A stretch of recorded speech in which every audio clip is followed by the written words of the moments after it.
బంగారాన్ని విడిపించి ఆ రోజు ఆన్లైన్ రేటుకే మేము కొంటాం. Sharma gold company. రాశి ఫలాల గురించి ఒక్కసారి నాకు వివరిస్తారా మీరు? మొట్టమొదటిగా ఏ రాశి గురించి చెప్తారు? తప్పకుండా. ఇప్పుడు ఇది మనకు వచ్చేది 2025 ఆంగ్ల సంవత్సరాది. ఓకే. అంటే కొంతమంది విమర్శించారు 24 కదా, 24 25 అదే 25 ఆంగ్ల సంవత్సరాది. అంటే మనం ఇంగ్లీష్ క్యాలెండర్ అంటే 25లో వచ్చేది 25 ఆంగ్ల 25 కదా, జనవరి 1 25. ఓకే. జనరల్ గా మనము అంటే మరి మీరు ఉగాది నుండి ఎందుకు చెప్పట్లేదు అంటే చాలా మంది ఉగాది వరకు కూడా ఆగట్లేదు, జనవరి 1 కూడా ఆగట్లేదు, డిసెంబర్ నుండి నవంబర్ నుండి అడుగుతా ఉన్నారు అందరూ. ఓకే. ఇప్పుడు క్లయింటెల్ నన్ను అడిగేవాళ్ళు ఏంటంటే గురూజీ ఇప్పుడే చెప్పేసేయండి మాకు, మేము జాగ్రత్తలు తీసుకుంటామని చెప్పి అడుగుతా ఉన్నారు. సో అందుకనే 2025 సంవత్సరం ఆంగ్ల సంవత్సరాది అంటే జనవరి 1 నుండి ఎలా ఉండబోతుంది అనేది మనం ఒకసారి చూసుకుంటే, అన్నిటికంటే ముఖ్యంగా ఈ వచ్చేటువంటి సంవత్సరం పేరు శ్రీ విశ్వావసునామ సంవత్సరము. విశ్వావసునామ సంవత్సరము. సో రాబోయేటువంటి ఎందుకు గురుగారు అది వస్తుంది పేరు 60 సంవత్సరాల్లో ప్రతి సంవత్సరం ఒక్కొక్క పేరు వస్తుంటది. పేరుతో ఏం స్పెషాలిటీ లేదు. క్రోధినామ సంవత్సరం అనే నెగిటివ్ అట్లా ఏం లేదు. సంవత్సరాల్లో దీని పేరు విశ్వావసునామ సంవత్సరం. సో ఈ సంవత్సరానికి అధిపతి రాజు కాబట్టి, రవి కాబట్టి రాజు.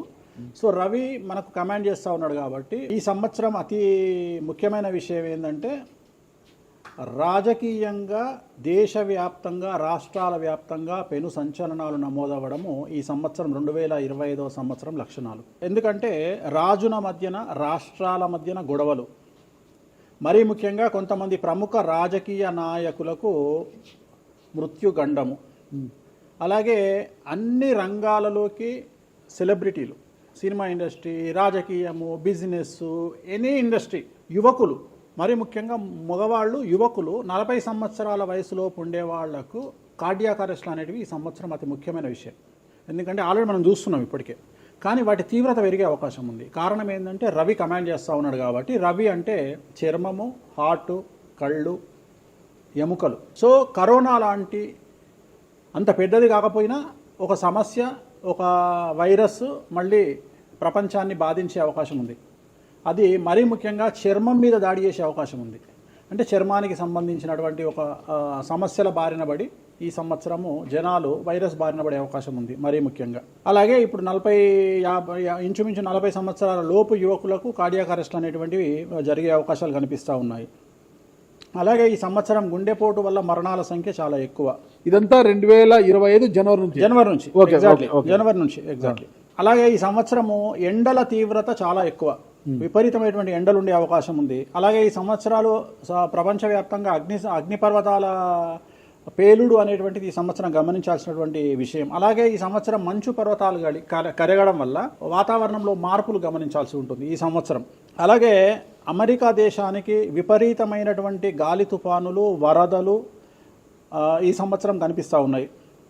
అలాగే 1-2 దేశాల మధ్యన యుద్ధ వాతావరణం ఖచ్చితంగా ఉండి తీరుతుంది, లేదా యుద్ధం జరుగుతున్నాయి కదా, అది ఇంకా పెరుగుతుంది. ఇప్పుడు ఉన్నదానికంటే తీవ్రత పెరుగుతుంది అనేది. అలాగే మనకు 2025 సంవత్సరంలో సెప్టెంబర్ 7వ తేదీ 2025 సంవత్సరం ఆదివారం రాహుగ్రస్త సంపూర్ణ చంద్రగ్రహణం ఏర్పడుతుంది. ఇది కుంభరాశికి వ్యతిరేకమైన ఫలితాలు ఇస్తుంది. అలాగే వచ్చే సంవత్సరం అంటే 2025 సంవత్సరంలో మే 9వ తేదీ నుండి సరస్వతి నదికి పుష్కరాలు అనేటువంటివి ఏర్పడతా ఉన్నాయి. ఈ సంవత్సరము రాజకీయ నాయకులకు సంబంధించి మరీ ముఖ్యంగా ఇందాక మనం మాట్లాడుకున్నట్టుగా పవన్ కళ్యాణ్ గారికి ఏలినాశని వెళ్ళిపోతుంది. అలాగే లోకేష్ గారి జాతకరీత్యా, పవన్ కళ్యాణ్ గారి జాతకరీత్యా విపరీత రాజయోగం అనేటువంటిది కనిపిస్తూ ఉంది. జగన్మోహన్ రెడ్డి గారికి లేదా రాజయోగం వల్ల? ఇప్పుడు లేదు, ఈ సంవత్సరం లేదు. అంటే 2025 సంవత్సరంలో లేదు. 29 కన్నా ఉందా? అది మన తర్వాత మాట్లాడుకో. ఓకే. 25లో మాత్రము నేను అనేది ఏంటంటే ఇప్పుడున్న స్థాయి కంటే వీళ్ళిద్దరికి ఇంకా పై స్థాయికి వెళ్లే అవకాశం ఉంది, లోకేష్ బాబు గానీ పవన్ కళ్యాణ్ గారు కానీ. అదే నాకు అర్థం కావడం, వాళ్ళిద్దరు మంత్రులే, నాకు అర్థం కాదు. ఇంకా ఇప్పుడు ఉన్నటువంటి పదవుల కంటే కూడా గొప్ప పదవులను వీరు పొందేటువంటి అవకాశాలు కనిపిస్తున్నాయి. రాజ్యసభ తీసుకుని కేంద్రానికి వెళ్తారా? కేంద్ర మంత్రులు వెళ్తారా? కేంద్ర మంత్రులు వెళ్తారా? పెద్దదే కదా, కేంద్ర మంత్రి అనేది పెద్దది కదా.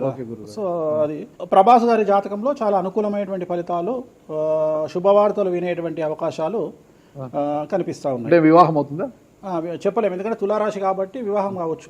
సో ఫ్యాన్స్ కి ఇది పండగనే, పెద్ద పండగనే. ఓకే. సో ఇది ఓవరాల్ గా ఇంకా బేసిక్ డీటెయిల్స్, అంటే ఓవరాల్ 2025లో ఎలా ఉంటుంది. సో ఇప్పుడు మనం రాశుల గురించి కనుక తీసుకున్నట్లయితే ఎలా ఉంది, రెమెడీస్ ఏంటి? ఎస్. నెక్స్ట్ కనుక తీసుకున్నట్లయితే మనకు 2వ రాశి వృషభ రాశి. 2025 సంవత్సరంలో వృషభ రాశి జాతకుల విశ్లేషణ కనుక చేసినట్లయితే ఆదాయం 11, వ్యయం 5, రాజపూజ్యం 1, అవమానం 3. వీళ్లకు రాహు యొక్క ప్రభావం మరియు కేతు యొక్క ప్రభావము చాలా తీవ్రంగా ఉంటుంది. అలాగే శని సానుకూలత వల్ల చాలా వరకు అనుకూలంగా ఉండబోతుంది. ఈ సంవత్సరము ప్రతి విషయంలోనూ అనుకూలతలు, అన్ని రంగాల వారికి చేయు వృత్తి వ్యాపారాల యందు అనుకూలించును, లాభించును. అలాగే వ్యవహార జయము, బంధుమిత్ర సౌఖ్యము, కుటుంబంలో సంతోషాలు, శుభకార్యాలు మరియు ధైర్య సాహసాలు ఎక్కువగా ఉంటాయి. అలాగే వ్యాపారంలో విపరీత లాభాలు, ఉద్యోగంలో ప్రమోషన్లు, పోలీసు మరియు న్యాయవాదులకు ఈ సంవత్సరం విపరీతమైనటువంటి అనుకూలత ఫలితాలు ఉండే అవకాశాలు కనిపిస్తూ ఉన్నాయి. విద్యార్థులకు విదేశీ యానం, అలాగే విదేశాల్లో చదువుకునేటువంటి విద్యార్థులకు ఉద్యోగ అవకాశాలు, అలాగే విదేశాల్లో వ్యాపారం నిర్వహించేటువంటి వారికి ఇతర అవకాశాలు మరియు వ్యాపారంలో విపరీత లాభాలు ఏర్పడే అవకాశాలు ఖచ్చితంగా కనిపిస్తూ ఉన్నాయి. అవివాహితులకు వివాహయోగ సూచనలు, సంతానం లేని వారికి సంతానము, ముఖ్యంగా రైతులకు విపరీత లాభాలు ఈ సంవత్సరం ఉండబోతున్నాయి. రైతులు, వృషభ రాశి రైతులైతే గనక ఎరుపు రంగు పంటలు, ధాన్యాలు ఎక్కువగా పండించడం ద్వారా విపరీతమైనటువంటి ఫలితాలను పొందవచ్చు. అన్నీ మీరు 12 రాశుల గురించి చెప్పారు గురుగారు. అట్లా ఎక్కువగా ఒక పూజ మాత్రం ఎక్కువగా చెప్పారు, చాలా మంది కూడా చెప్పారు. తిరునల్లార్ శనీశ్వర ఆలయం, శని ఎఫెక్ట్. ఓకే, ఎక్కువ మందికి తిరునల్లారు చెప్పినా అక్కడ ఎంత 450 రూపాయలు ఉంటుంది పూజ. అది తిరునల్లారు పాండిచ్చేరిలో ఉంటుంది. అక్కడికి వెళ్ళి పూజ చేసుకుంటే సరిపోతుంది. ఇది పేరును బట్టి ఈ రాశుల ప్రకారం ఇలా ఉంటుందని మీరు రాశారా, లేకపోతే వాళ్ళ డేట్ ఆఫ్ బర్త్ ప్రకారం? నక్షత్రం బట్టి, నక్షత్రాలు. ఓకే, నక్షత్రాలు వాళ్ళకి అర్థమైపోతుంది వాళ్ళ నక్షత్రాన్ని బట్టి. అశ్విని నక్షత్రం మేషరాశి, భరణి నక్షత్రం మేషరాశి, పుష్యమి నక్షత్రం కర్కాటక రాశి. మీ రాశి నా రాశి ఒకటే. నా రాశి ఏదో నాకు తెలియదు గురుగారు. మీది వృశ్చిక రాశి. మీది అదేనా? మరి ఎలా గురుగారు ఈ మధ్యన బాగానే ఉందంటారు? మనకు బాగుంది, ఇంకా మన రచ్చనే, ఇంకా రచ్చనే రచ్చనే. ఇక ఎట్లా రచ్చ? ఇంత వివాదాలు అవుతున్నాయి, ఏం కథ అసలు? ఇంకా లైఫ్ అన్నప్పుడు ఇప్పుడు రేవంత్ రెడ్డి ఉన్నాడు. రేవంత్ రెడ్డి ఎన్ని కష్టాలు అనుభవిస్తే సీఎం అయినాడు అంటే ఇక కష్టం తర్వాత సుఖం రెడీగా ఉంటుంది. ఓకే, ఇప్పుడు కష్టపడ్డారు కాబట్టి మీకు సుఖం ఉంది అంటారు. మీకు కాదు, మళ్ళీ మీకు మనకు అందరికీ. ప్రతి మనిషి జీవితంలో పండ్లున్న చెట్టుకే రాయి దెబ్బలు, అంతేగాని పళ్ళు లేని చెట్టుని ఎవడు పట్టించుకుంటాడు? పళ్ళు ఉంటేనే దాన్ని రాయి చేస్తారు. అట్లనే మనం కూడా అంతే అండి. వేణుస్వామి అంటే పూజలకు పెట్టింది పేరు. పెద్ద పెద్ద రాజకీయ నాయకులకు, ముఖ్యమంత్రులకు, కేంద్ర మంత్రులకు, పెద్ద పెద్ద వాళ్ళకు కూడా, ఇక్కడ కాదు మీరు అబ్రాడ్స్ కూడా వెళ్ళి పూజలు చేసి వస్తున్నారు. చాలా కాస్ట్లీ స్వామి, చాలా గొప్ప పూజలు చేస్తుంటారు, అంత పవర్ఫుల్ పూజలు. అంటే ఇప్పుడు మీరు చేస్తున్న పూజల మహిమ వల్లనే మీ మీద ఇన్ని వివాదాలు వచ్చినా కూడా మీరు బయటపడగలుగుతున్నారు. 100% పర్ఫెక్ట్. ఇక దానికి ఆన్సరే లేదు. ఇక ఇప్పుడు మనం కొట్లాడాలంటే 10 రకాలు ఉంటాయి, మనం కొట్లాడతలేము. అందుకనే మనం ఒకటే, మన పూజల్ని మనం నమ్ముకుంటున్నాం అంతే, అమ్మవారిని నమ్ముకుంటున్నాం.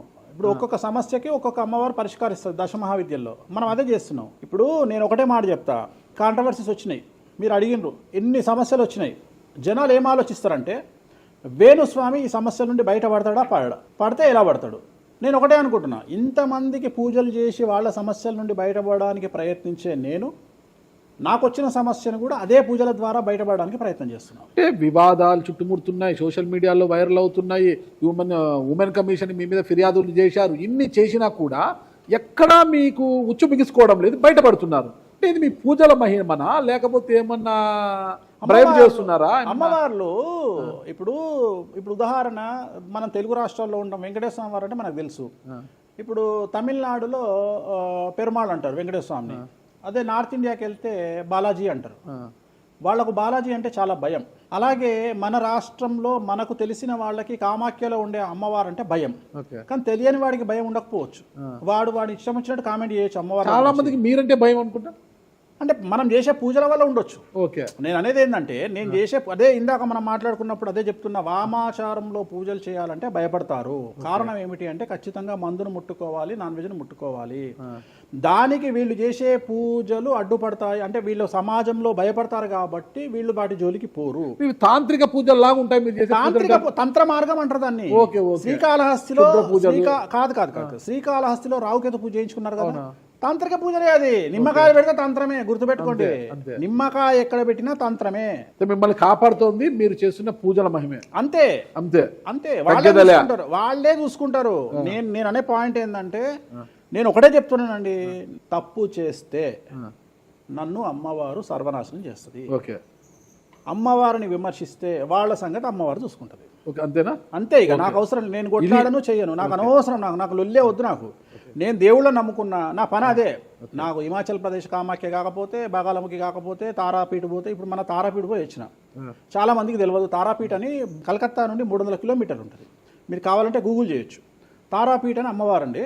ప్రతిరోజు శ్మశానంలో ఉంటుంది అమ్మవారు, ఒరిజినల్ శ్మశానంలో ఉంటుంది. ప్రతిరోజు అమ్మవారికి ప్రసాదం అంటే డెడ్ బాడీ దహనం అయినాకనే అమ్మవారికి నైవేద్యం పెడతారు. అంత పెద్ద ప్రసిద్ధమైనటువంటి దేవాలయం. అమ్మవారు శివుడికి పాలిస్తూ ఉంటుంది. తారాపీఠ అంటారు దాన్ని. శ్మశానంలో ఉంటుంది. ఆమె జనరల్గా ఎవరైనా సరే ఎందుకు పూజ చేస్తారు ఆమె అంటే, జీవితంలో మనం వెళ్తూ ఉన్న సందర్భంలో సడన్గా స్టక్ అయినామనుకోండి, బౌన్స్ బ్యాక్ అవ్వడానికి పనిచేస్తుంది. అంటే ఉదాహరణ, ఒక ముఖ్యమంత్రి స్థాయి వ్యక్తి ఓడిపోయినప్పుడు, ఒక మంత్రి పోయినప్పుడు, ఒక ఐఏఎస్ సడన్గా తన జాబ్లో డిస్టర్బెన్స్ వచ్చినప్పుడు, ఐపీఎస్ డిస్టర్బెన్స్ వచ్చినప్పుడు ఈ పూజ కనుక అమ్మవారిని దర్శించుకుంటే ఒక్కసారి మళ్ళీ వాళ్ళు బౌన్స్ బ్యాక్ అవుతారు.